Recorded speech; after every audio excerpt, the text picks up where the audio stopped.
welcome back.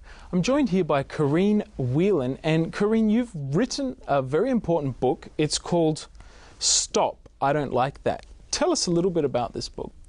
As a child, I was sexually abused, so after I got through the suicidal stage, I felt God speak to me and say, you know, develop some material, help stop the other kids going through what I went through. And I had the opportunity when I was studying nursing to develop a community education package. Yep. And I had the privilege of trialling that out in a Seventh-day Adventist school. This is over 20 years ago. Yes, yep. And that went really, really well. So I tried contacting publishing companies and stuff, but it was a subject that just wasn't talked about way back then. So it got shelved for a while. I can remember having a chat with God and saying, hey, if you really want me to do this, you've got to provide a publishing solution, because I didn't have any finances to put into it. So I was sitting down on my bed and I had the great big yellow phone book out and talked to God about it and said, right, I need a solution. And opened up the book, and they had a publishing company called Publishing Solutions. There you go, the solution. Yeah, absolutely. So I rang them up. They took me under their wing. It was great. They had a look at the original package and thought that was brilliant. But what I wasn't expecting was for it to turn a completely different way and come out with a little book for really young children, because there was just, I could not find a resource at all for 3 to 5, 6-year-old children. And this book is for 3 to 6-year-olds, is that right? That's correct. Quite young to be talking about some of this heavy sort of stuff. Yes, but it's designed in a way that it's not frightening to the children. It's to equip them. Now, I've got a one of the very last copies of the original book, which was, we had 1,000 of these printed for free. They had people that donated different things, so it's gone right around the world, and we've had some great feedback. And now as Safe Place Services has developed, they've become interested in being more proactive and helping prevent abuse and things like that. Just for the viewers that may not know, Safe Place Services, what is that? That's an organisation in the Seventh-day Adventist Church, and it helps deal with different forms of abuse that people may have experienced. So giving them resources, supporting them through if they go through the courts and speaking to the police, that sort of thing. But they're also about making churches a safer environment. So educating the parents how to support their kids, educating teachers, making sure everyone's got their police check, things like that. So overall, our church is a safer environment. And that, of course, is a very important thing that's getting a lot of attention right now with the whole Royal Commission in Australia for sexual abuse of children.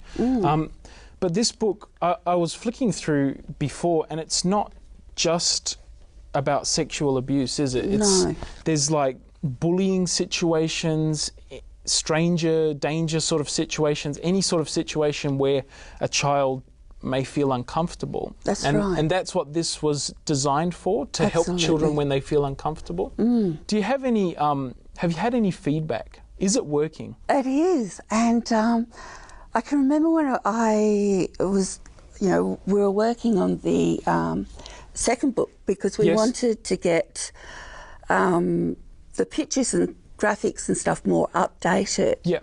And Kylie, she's done a brilliant job with updating the photos. So thanks, Kylie, if you're watching. I can remember I was in a bank one day and there was a little one behind me and her mum, and I gave a copy of the book. I just felt impressed to give the copy of the book to the little one. She would have been about 3, 4, and straight away she just laid down on the back floor and started reading the book. And her mum said, thank you so much, because she actually had behaviours that was giving her older sisters grief, and they were able to use that to help her realise what she was doing wasn't making her older siblings feel safe around her. So that's awesome. And it's a simple concept, isn't it? Stop, It I is. don't like that. It's a simple phrase, sort of something that we don't always say, but it's like it gives the children some way to interact with something that they are uncomfortable with. But it goes on further and encourages them to speak to adults they trust and ask for help to feel safe again. Okay, so you've got a background in counselling and nursing and that sort of thing. So behind the simple sort of stories in the book, these are situations that the children find themselves in. There's actually like a process, isn't there? There's points that children can follow that comes through in the story, but it's sort of points for the children to follow. What are some of those points? So just give it to us for those who haven't read the book. How do children deal with situations like that? Basically, it's giving them a voice so they can say, stop, I don't like that. Yep. And there's activities in the front of the book Okay. to help practice. Yep. Saying that. So in the actual front Yep. of the book, there's a couple of activities that they can do there. And it goes beyond that in encouraging them to identify they're not feeling safe, or they see something happen in the playground, for instance, and they don't like what they've seen. So they can say, stop, I don't like that, to whatever situation it is, and then tell a teacher or a parent or some other trusted friend, adult friend, and ask them for support and help to feel safe again. It's a basic message. It's a very practical book, though, isn't it? It's not just a story for the sake of That's right. And it's designed in a way so it's not scary for the children. And written in such a simple, repetitive language, it makes it easier for the children to remember. So what's next? You've got this book out. Can people get a hold of it? Our viewers, can they access this material? Yes, they can access it simply by contacting their local Adventist book centre. Okay. And they're working on distributing it further afield, which is brilliant.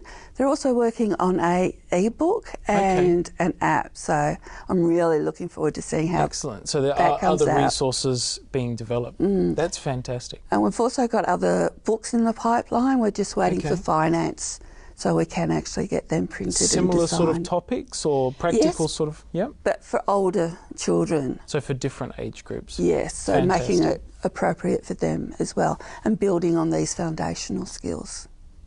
Why is it so important to give these sort of messages, these sort of tools to our children?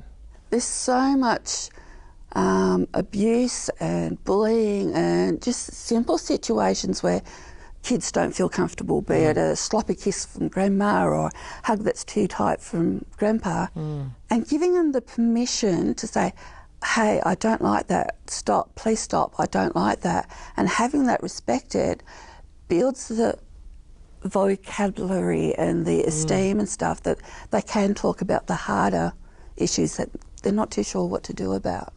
Giving our children a voice. Exactly. Well, thank you for your time, Kareen, and we'll be back right after this break. Thank you.